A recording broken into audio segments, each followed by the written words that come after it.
बहुत शुक्रिया आपका सुरेश जी हमारे साथ जुड़ने के लिए। मैं आपसे जानना चाहता हूं कि आपका अनुभव क्या कहता है, ये ज़मीन से जुड़े मामले इतने लंबे क्यों खींच रहे हैं, तहसीलों में इतनी समस्याएं क्यों आ रही हैं कि लोग हिंसा पर उतारू हो रहे हैं, कई जगह कत्ल हो रहे हैं, खून बह रहे हैं। और मैं तो बहुत ऐसे लोगों को जानता हूं पांडे जी जो पीढ़ियों से, पुश्तों से ज़मीन के विवाद के मुकदमे लड़ रहे हैं। जी विजय जी, बहुत अच्छा विषय आप मैं आपको सुन पा रहा हूं, आप बोले जी। हाँ जी विजय जी, बहुत अच्छा विषय है आपने उठाया है और ये एक आम विषय है क्योंकि ज़मीनी विवाद वास्तव में खूनी जंग का कारण है और ये एकदम हकीकत है, कोई कुछ भी कहे।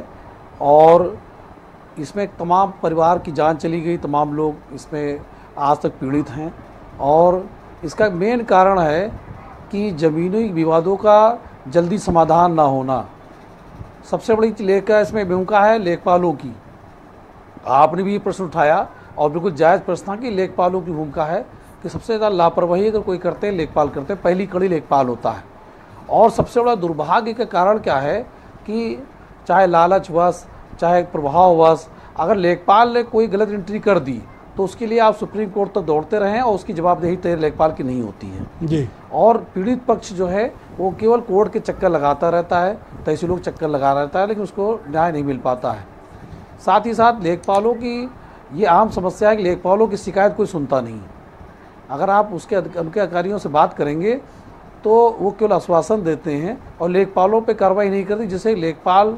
पांडे जी, मैं डिबेट से आने से पहले मैंने 5 लेखपालों से बात की, उनमें से 5 में से 3 का ये कहना था कि एक तो हम ओवरलोडेड हैं वर्क से, हमारे पास 7-7, 8-8, 5-5, 6-6 गाँव का हमारे पास चार्ज है और अगर हम कुछ करने भी जाते हैं तो विधायक जी और सांसद जी लाठी लेकर खड़े हैं, उसके ऊपर अलग अधिकारी खड़े हैं। गांव के अगर हम विवाद निपटाएं, प्रधान अलग नाराज हैं, तो हमारे लिए काम करना बड़ा मुश्किल हो रहा है। और सबसे बड़ी क्राइसिस ये है कि लेखपालों की भर्ती हो और लोग आएँ तो थोड़ा काम बटे। ये तो सत्य है कि उनकी काफ़ी संख्या कम है, उनकी संख्या कम है, ये सत्य, मगर लेकिन उनका जवाबदेही वास्तव में नहीं है और मनमाने ढंग से लेखपाल काम करते हैं। क्योंकि हम लोग तो उनके बीच में रहते हैं, हमारे वादीगण जितने होते हैं, जितने हमारे पीड़ित हैं, हम लोग तो उनकी आवाज़ उठाते भी हैं, मगर लेखपालों की कान पे जू नहीं। अगर कभी आप लेखपाल से, अगर आप एज ए ब्रिजेश मिश्रा जी ना जाएं और आम व्यक्ति के रूप में जाएंगे तो आपको एहसास होगा कि लेखपालों की कार्यप्रणाली कितना खराब है, उनकी बातचीत। मैं सहमत हूं, कतराते हैं तो क्या अधिकांश बहुत करप्ट हैं लेखपाल सबसे, और सबने बड़े मोटे पैसे कमा रखे हैं, करोड़पति से कम कोई लेखपाल नहीं है। बिल्कुल बिल्कुल बिल्कुल मैं कह रहा हूँ। और अगर आप जो नई भर्ती छोड़ दीजिए, इसके पहले के लेखपालों की अगर संपत्ति की आप जांच करा लेंगे तो हमें लगता है पूरे जीवन भर आप मेहनत करके, हम मेहनत करके तो नहीं कमा सकते, तो प्रॉपर्टी बना चुके हैं। और यही कारण है कि जमीनी विवाद शांत नहीं होते। मैं आपको बता दूं कि लेखपालों की हालत ये हो गई है कि जो प्रॉपर्टी शहरी क्षेत्र में जो प्रॉपर्टी डीलर हैं, उनके कार्यालय पे रात शाम को लेखपाल नजर आएंगे और उनको यहाँ आने की जरूरत, लेखपाल खुद जाके उनको वहाँ पे सब चीज़ मुहैया कराते हैं, सारे कागज मुहैया कराते हैं। आम व्यक्ति की सुनाई बिल्कुल नहीं होती है। कि लेखपालों की ताकत का एक जिक्र करूँगा आपसे पांडे जी। एक बार अखिलेश यादव मुख्यमंत्री थे और ये उनके अखिलेश यादव के खुद के स्टेटमेंट हैं। उन्होंने प्रेस कॉन्फ्रेंस पे ये बात कही कि उत्तर प्रदेश में, और एज ए चीफ मिनिस्टर बोले थे कि वो मुख्यमंत्री हैं लेकिन सीतापुर के एक लेखपाल को नहीं हटा पा रहे हैं, वो इतना ताकतवर है। ये हैसियत है इनकी, लेखपालों की। ये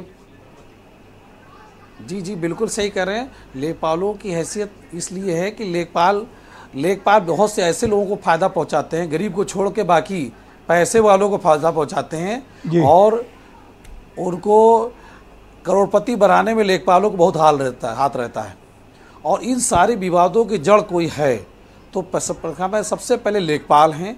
और सर, एक आरोप आप लोगों पर भी लगता है कि आप लोग मामले को बड़ा लटकाए रहते हैं, क्लाइंट बहुत परेशान रहते हैं, उनको जल्दी न्याय दिला दो, उनको फारिग कर दो। सर, क्यों उलझाए रहते हो?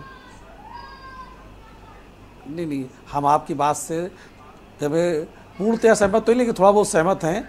लेकिन आपको हम बता दें कि अधिवक्ता भी मैं तहसीलों में आप देखें कि अधिवक्ता लेखपालों के पास दौड़ते रहते हैं, कानूनगों के पास दौड़ते रहते हैं और उनकी शिकायत एसडीएम से कहते हैं। मैं प्रत्यक्षदर्शी हूँ इस बात का कि एसडीएम अगर लेखपाल को फ़ोन करता तो उसकी बात को भी वो नजरअंदाज कर देते हैं। शायद उसको यह आभास है कि एसडीएम साहब उसका कुछ नहीं बिगाड़ सकते, तहसीलदार साहब कुछ नहीं बिगाड़ सकते, जो करेगा वही सही है।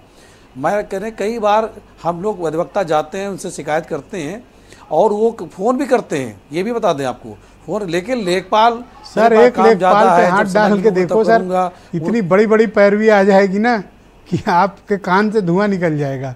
और अगर बात लखनऊ की हो तो गजब ही हो जाएगा। बिल्कुल बिल्कुल जी, शुक्रिया पांडे जी, हमारे साथ जुड़े रहिएगा डिबेट के दूसरे चरण में आपके बाकी विचारों